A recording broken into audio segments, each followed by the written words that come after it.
Hey, today we're going to talk about navigating the Airbnb market in Myrtle Beach 2025. It's July, and I want to talk to you a little bit about what's going on. I am Sandy McAlpine. I have 26 years in real estate, sold over 1,500 homes in both North and South Carolina. And today we're just going to talk about what is happening in Myrtle Beach. So, a quick update so you guys can just get on with your day. No fluff. All right. First of all, the Airbnb market is saturated. Too many people bought homes and condos during COVID. They bought it with their PPP money, which is probably not right. They might get in trouble at some point. And what's happened since then is that we had hurricanes and they devastated some of the areas, and insurance went way up. So also the HOAs have to be compliant with the government now. They have till 2026, and they need money in their coffers. They need money, stability money in the bank account. And a lot of HOAs were running defunct. They had regular people and homeowners running them that had no financial education. So what's happening is all of the HOAs are erupting with issues. Boards are quitting. The bank accounts are being scrutinized. They're finding people that have been stealing and taking advantage and using their friends to do work, which were overcharging. So the HOAs are doing major assessments. We're talking $16,000, $18,000 to the condo owners and the homeowners in these developments that are Airbnb friendly, short-term rentals, and the owners don't have the money. They bought these at the height of the market. A lot of times they are worth the same or less, and now the HOA fees have doubled and tripled. There are assessments, and the insurance went up from the hurricanes. So sometimes the insurance went up double. So just for a case in point, I have a unit in Harbor Gate.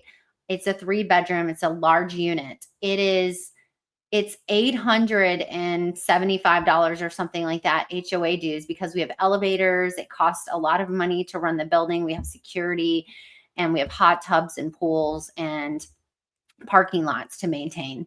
And then we also have an additional $500 or $600 times 9 payments for additional insurance, because the insurance policy costs so much.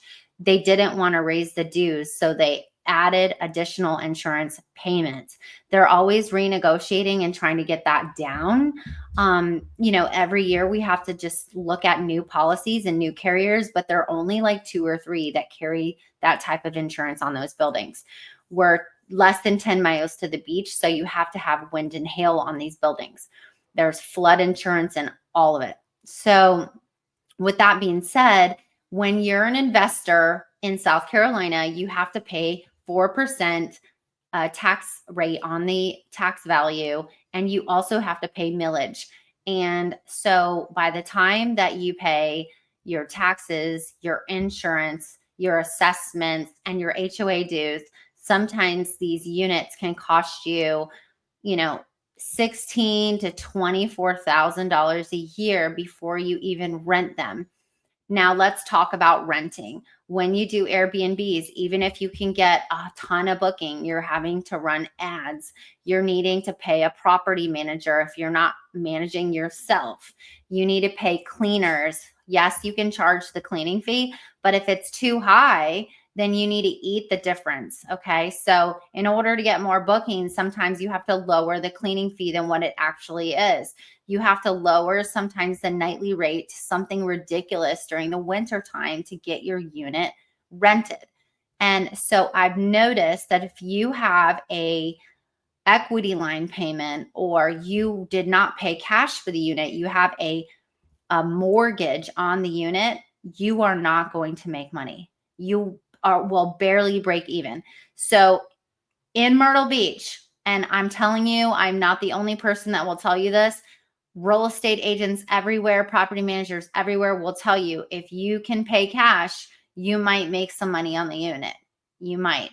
And then even then, you really have to market the unit all over the place to the country. You have to have solid bookings. You have to know people. You have to have try to do bookings off of platform, because Airbnb fees are really high, you guys. They take so many taxes out. There's like 5 or 6 South Carolina taxes, hospitality taxes and such that you have to pay.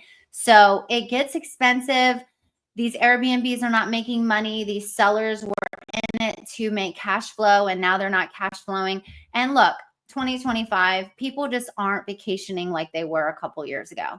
So we're not seeing the bookings. And so what's happened is 2021, 2022, you might see like 300 condos for sale during the summer. You guys, this summer, there's like 3,000 condos for sale. I am not joking. There is sometimes a year supply of Airbnb short-term rental condos right now. There's a 6 months to a year, depending on how many bedrooms, bathrooms, location, all of that. So with that being said, if you're looking to get a deal, there might be someone who can short sell their condo. They're really desperate people because they're paying for it to sit there. They're literally paying out of their pocket. Some of them are trying to utilize the property themselves, give away weeks. I don't even know, write it off on their taxes. But we're seeing a thing going on here. So, and Myrtle Beach has had some issues. I won't say, I won't sugarcoat it. We've had some stuff go on down at the pavilion, some shootings and stuff like that. So with that being said, I hate it for, the local residents like myself, but there is a silver lining, because if you're a real true investor, you buy when it's low and you sell when it's high, and you hold when it's difficult. Real estate is the best thing to create wealth, is to buy and hold, and do not sell or panic sell when things get tough. You just have to manage through it. And I do believe that we're going to get on the upside of this. Just give it 2 or 3 more years and all of this stuff will be gone away. So if you like this report, please DM me. Please put some comments what you think about what I'm saying. It's very controversial, but I promise you, I won't lie to you. If I thought there was a way to make money, I would be buying tons of short-term rentals right now with loans. But that's not the case, at least not right now. And I hope you have a great day.